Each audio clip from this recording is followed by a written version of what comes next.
You tell yourself the yellow was a mistake. Not the shade lemon frost looked warm enough in the nursery light. It was the act of painting itself, a kind of optimism too fragile for what it had to hold. You were kneeling with a roller in hand, imagining lullabies and Sunday mornings, when the world split open over a baby monitor. And suddenly, the house you'd built with love and steady hands was just drywall and betrayal. You remember how you didn't flinch? Not even when she said your name like a punchline. Not even when your name turned into a character she played for her friends. You listen. You let her say it all, about the man from her past, about how his name came up like a secret in bloom. She laughed, not with cruelty, but with confidence. And maybe that was worse. You put the roller down because you knew something had died, and you needed to bury it alone. That night, you told her the yellow looked beautiful. You let her press her hand to your chest and call you the future, and you nodded like a man rehearsing lines at a funeral. 'Cause you weren't her future. You were the plan. And you were going to rewrite it. You begin with her routines. The ones you once found charming, now they're data points. She leaves for yoga every Tuesday. Her gym bag carries shoes she never wears. Her phone, if you're lucky, lights up around 10:15 with a text from Marcy, which always seems to make her smile. Even though Marcy's out of state for the week, you memorize the timing, the lies, the patterns. But you never confront, because confrontation is chaos, and chaos is unpredictable. You prefer structure. You build it like scaffolding around your pain, your rage, your plans. You install cameras under the pretense of baby safety. You fix the locks, update the firewall. She thinks you're nesting, but you're preparing for war. The most dangerous man in any room is the one who can sit still while planning your burial. One night, she tells you you're too quiet. You smile and say you're tired. She nods, relieved, because she thinks silence means you're unaware. But silence is where you sharpen your edge. The man's name is Calvin Mercer. It used to be scribbled in yearbooks and carved into tree bark. Now it shows up on her phone under Dr. Adams. You verify the number through 3 different social sites, tracing it back to a fitness studio downtown. Calvin teaches spin classes, wears tank tops like armor, and posts things like grind today, shine tomorrow. He looks like a mistake you make twice before you learn your worth. He also thinks you're an idiot. You park 2 blocks down from the studio and wait. His truck is easy to spot: oversized tires, black matte wrap, a vanity plate that says Mercosur. You watch him laugh with clients. He touches too much, talks with his hands. The type of man who never grew out of high school because high school was the best he ever had. You photograph, you catalog, you compile, not just for revenge, for truth, because one day, when they swear it wasn't what it looked like, you'll have time-stamped images of him cupping her face while she forgets your name. At home, you make dinner. She's late. You say nothing. When she apologizes, you kiss her temple and say, "I'm just glad you're safe." And she believes you. That's the moment you know it's working. Her smile is different now. Tighter around the eyes, more like habit than emotion. She laughs at the right moments, touches you when she's supposed to, but there's a glitch in her programming, something that flickers when you enter a room too quietly or linger too long in the doorway. She knows something's shifting, but she can't name it yet, and that's perfect. You start dropping lines like breadcrumbs. What would we do without trust, you ask one night while brushing your teeth? She pauses, toothbrush midair. What? Nothing? You smile. Just thinking out loud. In bed, you lie next to her and listen to her breathing even out. You count it. You let the seconds pass like pennies into a jar. You used to dream here, about rocking chairs and lullabies. Now you just wait. The house is quiet, but it's not peaceful. You think about the child growing inside her. You want to hate it. You try. But it's hard to hate something that never lied to you, that never chose you or unchose you, that never made promises it didn't plan to keep. The baby is just caught in the crossfire like you were. That's when the ache shows up. low and bitter in your chest, and that's when you double down. Because hurt men break, but dangerous men build. You host a dinner party. Small, select, just enough guests to mask intention behind etiquette. Her friends come, some you've known for years, others you've only seen in filtered Instagram photos. You watch her float from guest to guest, glowing like a woman who's living the dream.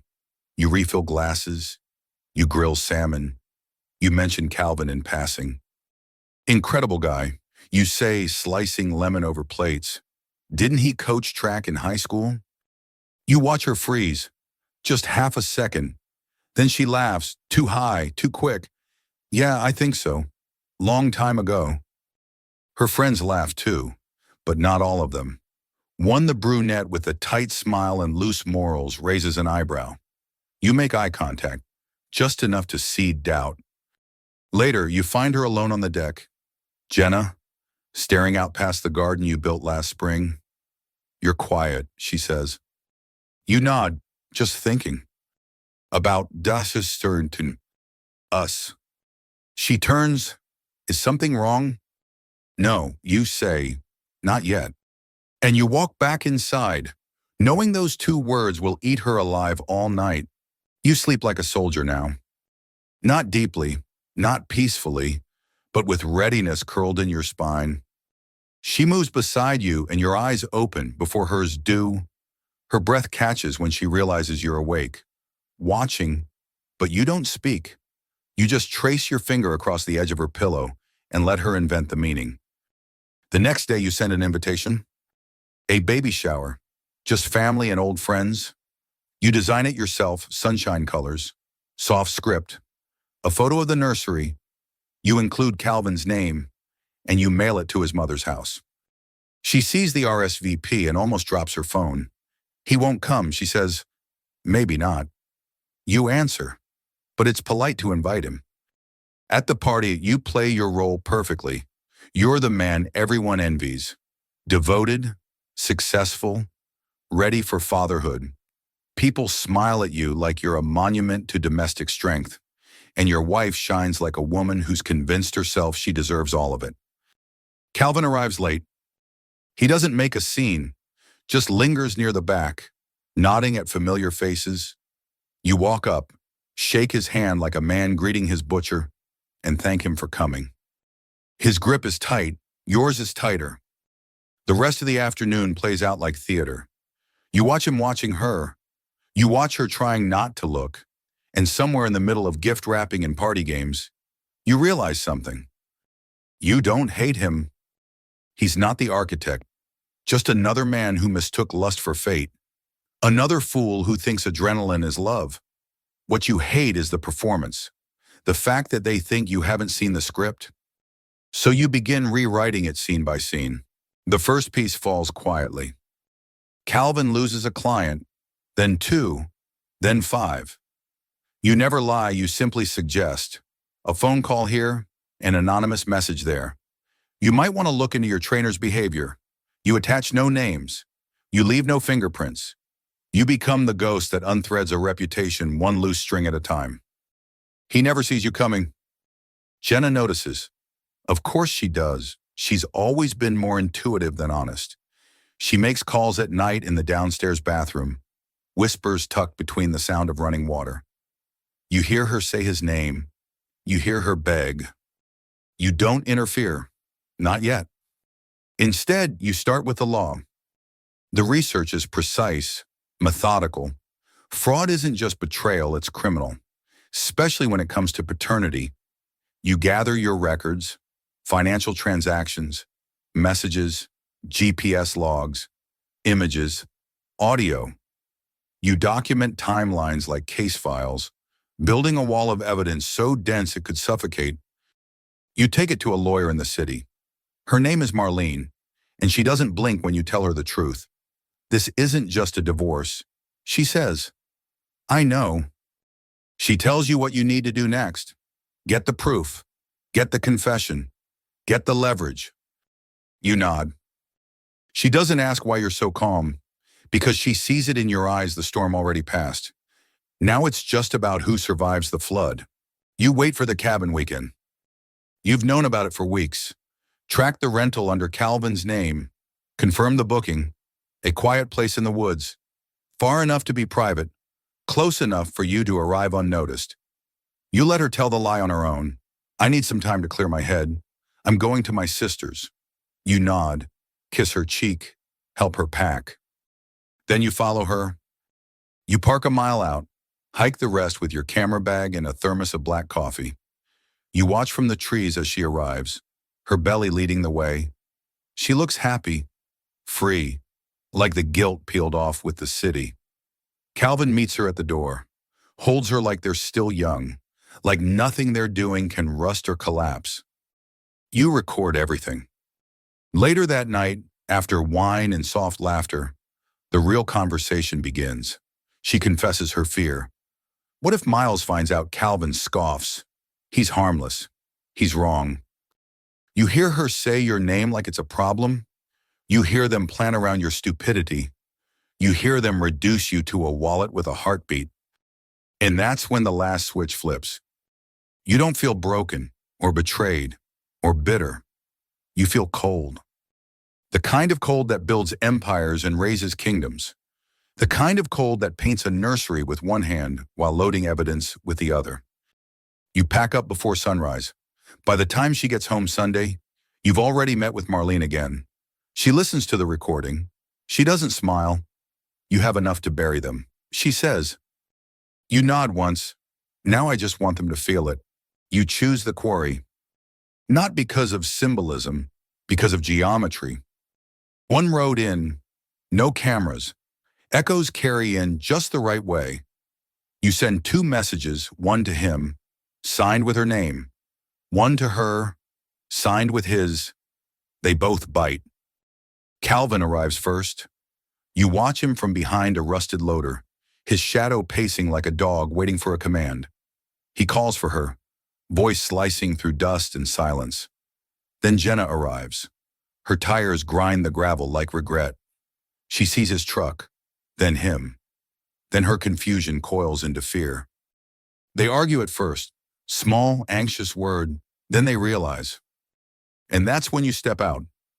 No mask, no voice disguise, just you, with your camera and your silence and everything they never saw coming.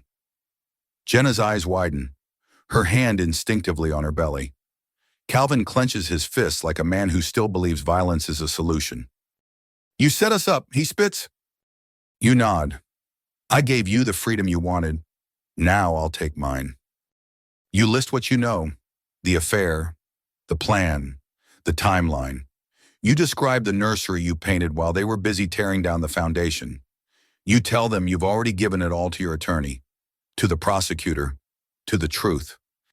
Jenna sobs. Calvin cracks. He offers a deal. He'll testify.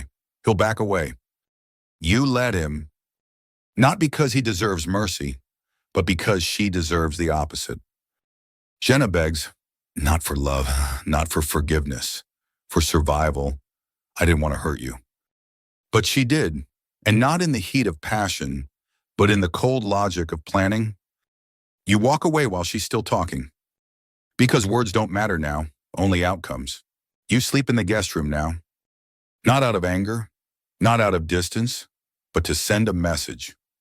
She notices. She tiptoes around the truth like it's still a secret, as if saying it aloud will summon judgment sooner. But the judgment is already here. She just hasn't looked it in the eye yet. Your lawyer serves the papers on a Wednesday morning. You're not home. She signs for them in a robe, one hand on her belly, the other trembling.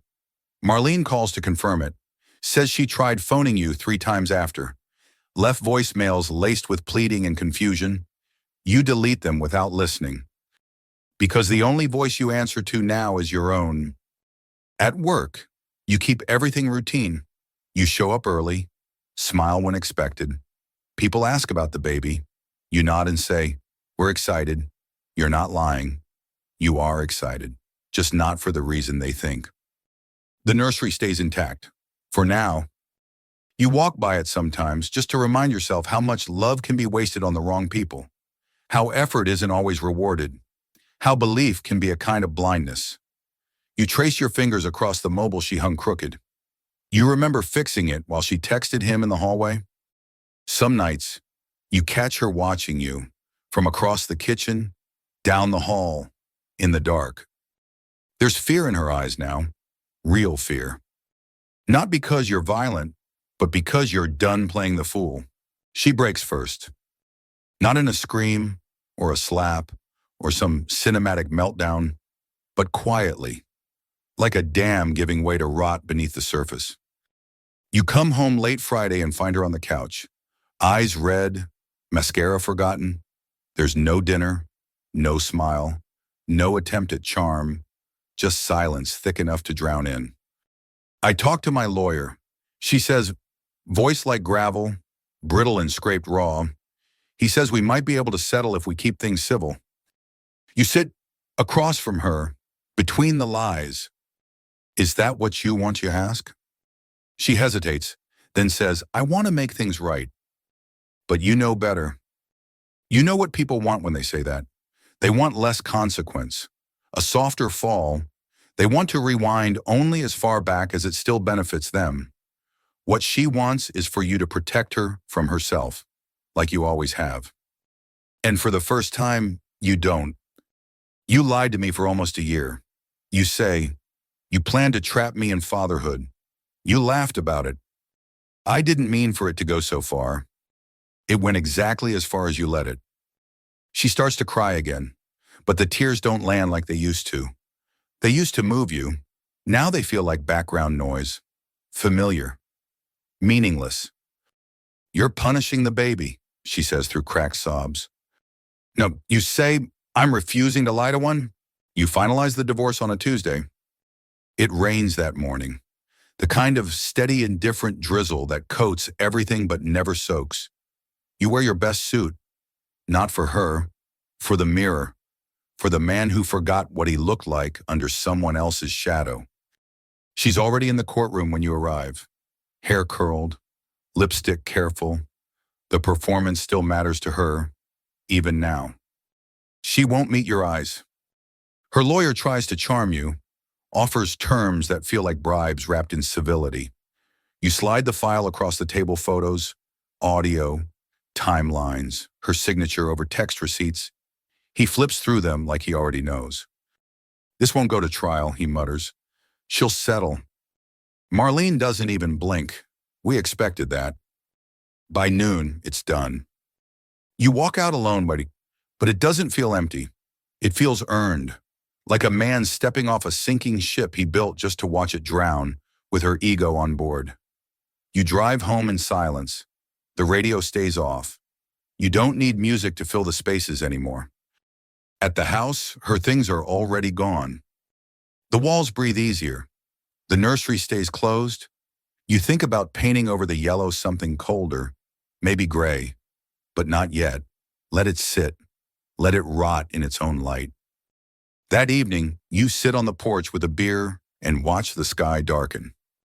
A neighbor walks by, waves. You wave back. The world keeps moving, and for the first time in a long time, so do you. You open your phone, delete the family plan, shut down the shared calendar. She calls once that night. You let it ring, then block the number. Because closure doesn't need conversation, it needs resolve. Spring passes like a stranger in your house. The days stretch long and silent, your life reduced to routine work. Walk, sleep, rebuild. The kind of quiet that would have once felt like absence now feels like oxygen. No more pretending, no more rehearsed intimacy. Just you, your thoughts, and a world that no longer lies to your face. You see her name sometimes. Emails from the court, a notification from your lawyer about restitution payments. Her name without emotion, a word on a page, a contract fulfilled. Then the baby is born. You hear about it from Candace at the office, one of her old friends still tangled in the gossip web. A boy, she says, tentative, like the gender might change the history. You nod, thank her, move on, because it doesn't matter. Not anymore. You don't ask about the name. You don't care. That boy has a mother who lies and a father who disappears. You think about that sometimes, about how love doesn't come from DNA, and betrayal doesn't skip generations. You hope he learns how to see clearly before he grows old enough to be used. But you won't be the one teaching him. The house sells in June. You pack the nursery last, every blanket, every stuffed animal, every book you bought imagining a future that never arrived. You donate it all. Let it serve someone who deserves it. The last thing you touch is the mobile, the one she hung crooked, the one you fixed. You don't take it with you. You lock the door behind you. No glance back, because the past doesn't get your eyes anymore. You move across town, smaller place, fewer rooms, no echoes. You buy furniture with clean lines and dark wood. You keep it minimal, honest. There's nothing left to hide behind. Some nights you sit in the new living room and listen to nothing. And for once, it feels like peace. Friends ask if you'll date again. You tell them maybe, but you know better. You've seen behind the curtain, felt the slow death of trust. You know how easily I love you becomes a weapon when held by the wrong hands. And you know you'd rather be alone in truth than adored in illusion. You don't check her socials. You don't wonder if she misses you. Because the part of you that belonged to her is gone, and what remains is iron. You used to believe love meant sacrifice. Now you know it means standards.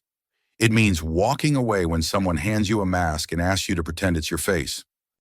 They called you boring. They called you safe. But safe men don't bury you quietly. You didn't paint the nursery for a child. You painted it for a lie. And when the truth finally came, you painted over everything with fire. You can't have her by waiting. You'll have her by never needing her again.